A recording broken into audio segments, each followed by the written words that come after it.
Hi there and welcome once again to another electrochemistry lesson. We're looking at galvanic cells and I'm going to look at a few examples now. Okay, let's start. A learner makes the following electrochemical cell under standard conditions by placing a copper rod in a porous pot containing a solution of copper tool sulphate. The porous pot is then placed in a bigger aluminium container. So here you can see the diagram. We've got an aluminium container with a porous spot. Porous just means that it can pass through some particles. The container contains aluminium 3 sulphate. A 2,5 volt globe is then connected in series with a copper rod in the aluminium container using gold wires as shown below. Okay, so here's our copper rod in our porous pot. Porous pot is placed in an aluminium container containing aluminium 2 sulphate, and then this is connected with the copper rod, and the aluminium container is connected with gold wiring, and in that circuit we have a well, instead of having a voltmeter that we usually have in a galvanic cell, we now have a globe, and this globe will glow if 2.5 volts of energy is allowed, energy per joules allowed to pass through it. State, okay, here we go to the questions. State 2 standard conditions under which this cell will operate. You'll remember there's 3 standard conditions that we work with when we do work with galvanic cells or electrochemistry. The first one is that, let me start with a slightly darker color. The first one is that the solutions must have a concentration of 1 molar. Secondly, the temperature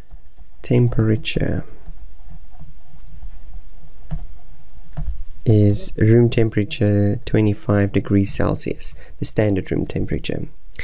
Great. Identify the anode of this cell. Refer to the relative strength of reducing agents to explain how you arrive at this answer. Okay, so the anode, as I like to think about it, is the one from which electrons flow into the outer circuit, into the other electrode.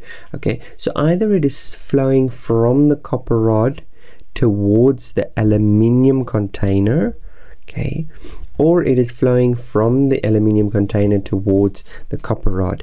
In order to understand which one will be the better reducing agent, now what a reducing agent will be, so they ask us to refer to reducing agent. A reducing agent is something that oxidizes something else. Now, I'm oxidized if I lose electrons. So a reducing agent is something that something that adds electrons to something else. So the anode is the reducing agent. It is the one that gives electrons to something else.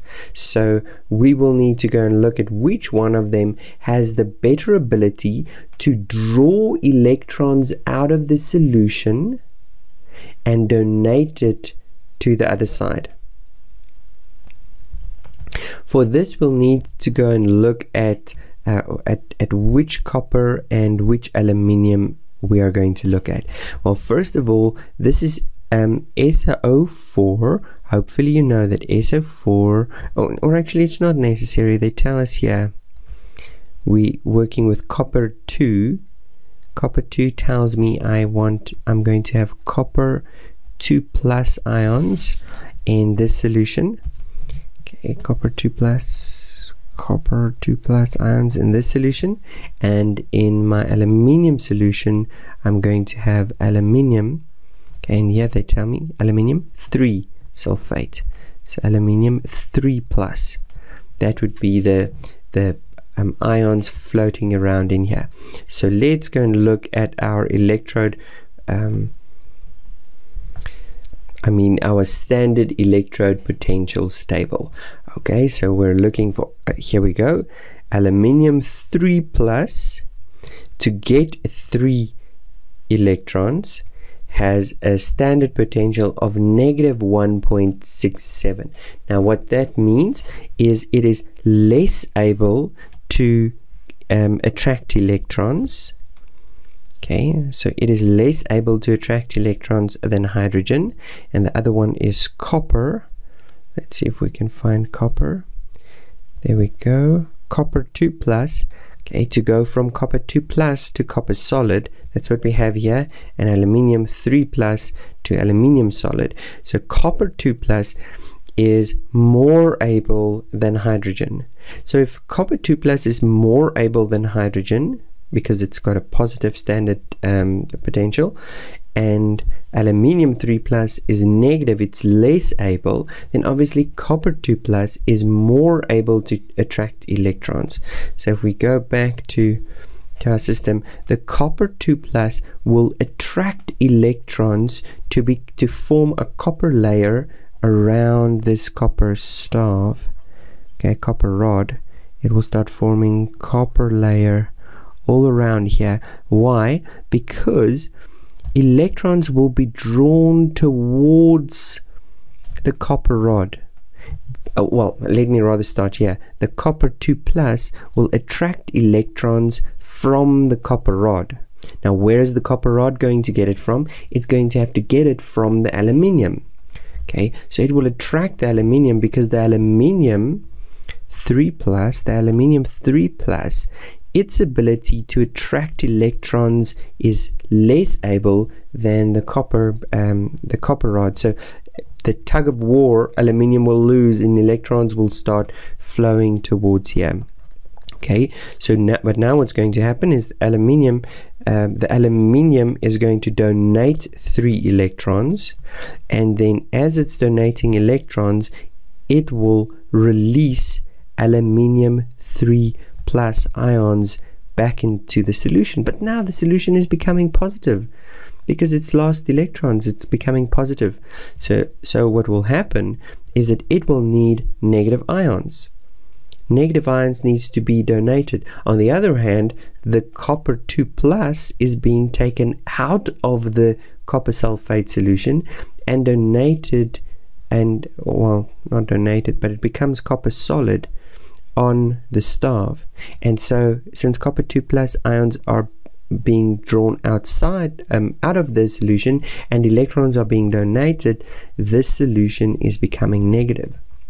Now as the solution becomes negative, it is going to reject negative ions. So the sulfate ions in here, SO42 negative, are going to be repelled from the this inside container, and the outside of the container is going to attract them. So that's why we needed the porous pot. The porous pot is going to allow these ions to pass through towards the positive part so that they're being attracted by the positive solution on the outside. Okay, I think that makes sense. So which one is the anode? The anode is the one that's donating. And this would be the cathode. So aluminium is the anode. Identify the anode. It's the aluminium container. Aluminium container. Okay. Container. Now, which one is the better reducing agent? Remember, reducing agent is something that oxidizes something else. Oxidizing means I'm gaining electrons. The copper rod is gaining electrons, which means that aluminium is a stronger reducing agent than aluminium. I think the better way of looking at it is that that copper is a stronger oxidizing agent. But it doesn't really matter. Okay, we'll just answer since aluminium, I'm spelling that completely wrong. Let's try again. Since aluminium has a more negative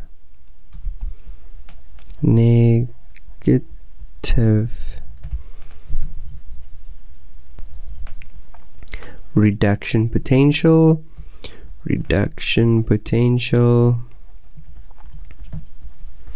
It is a better reducing agent,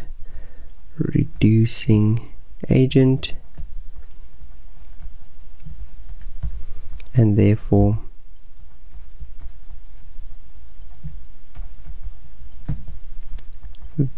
the anode. Okay, not 100% happy with the wording, but it will get full marks in what I'm saying. Okay, what would the long-term effect on the aluminium container be? Well, because the aluminium container is donating aluminium 3+ ions, it will be eroding. It will erode.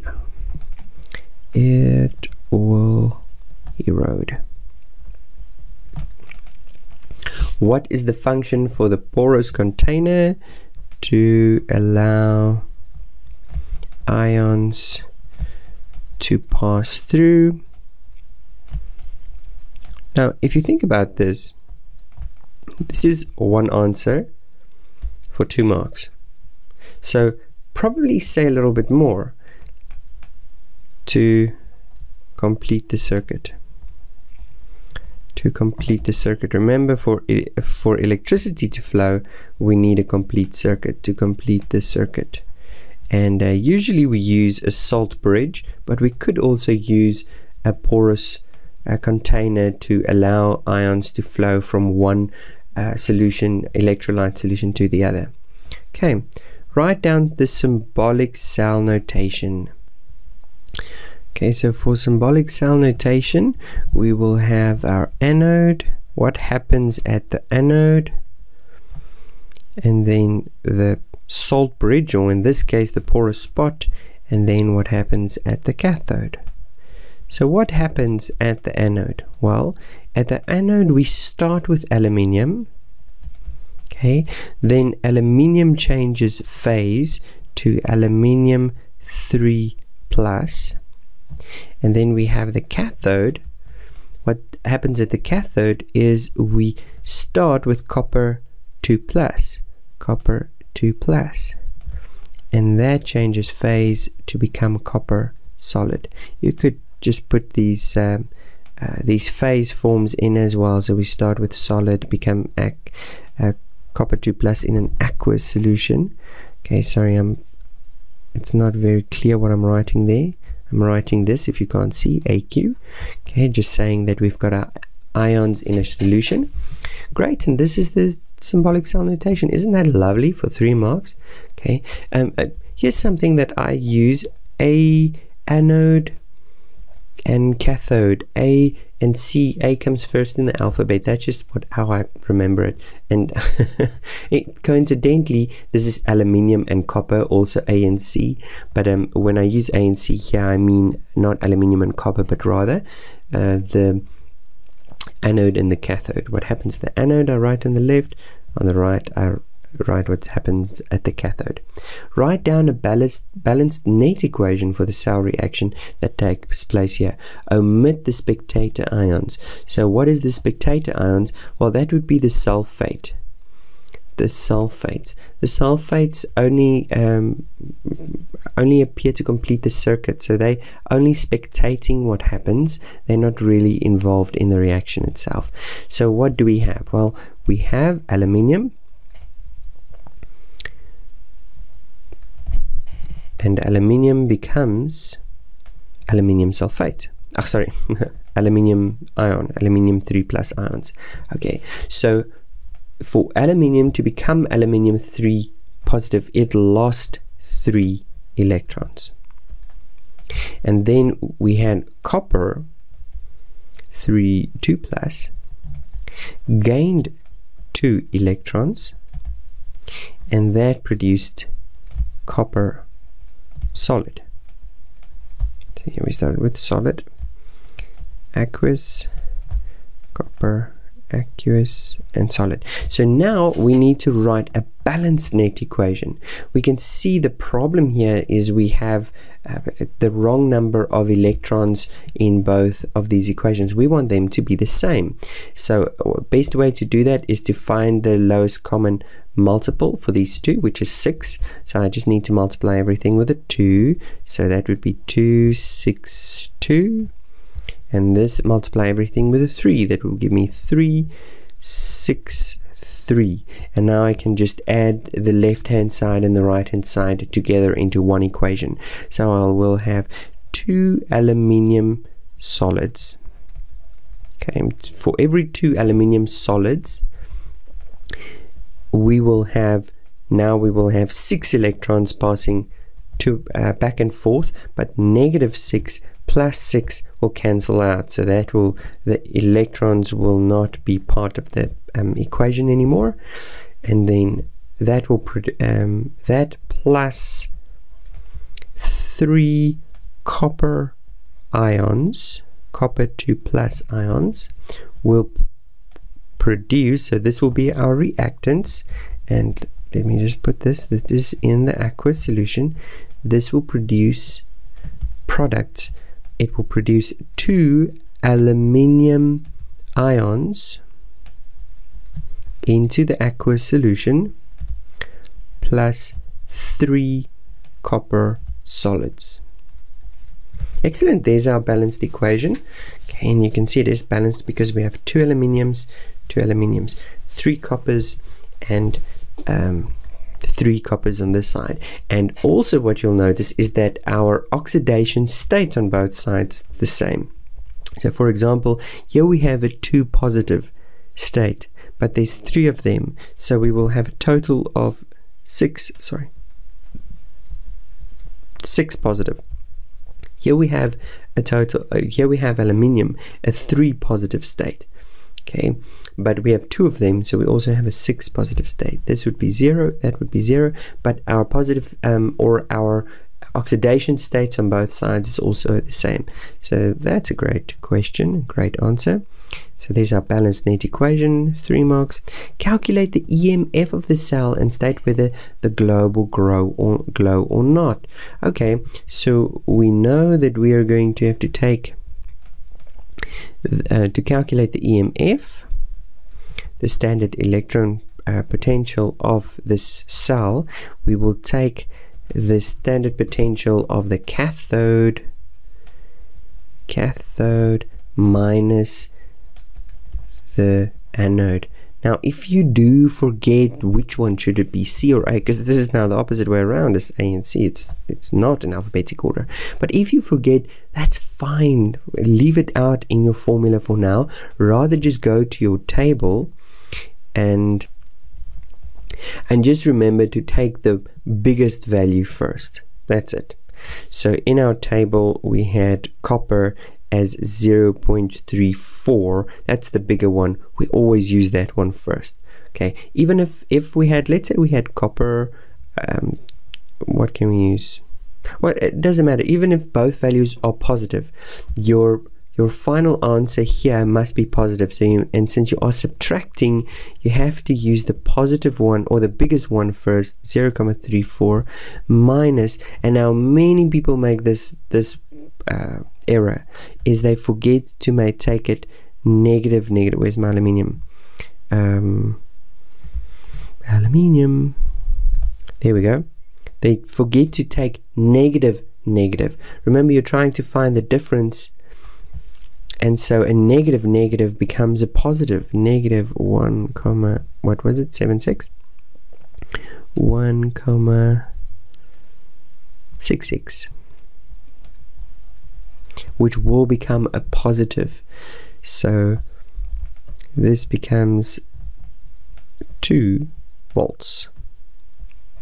Okay, because this becomes plus 1.66. 0.34 plus 1.66 gives me 2 volts. So the question is, will the globe glow or not? Well, they told me the globe is 2.5 volts.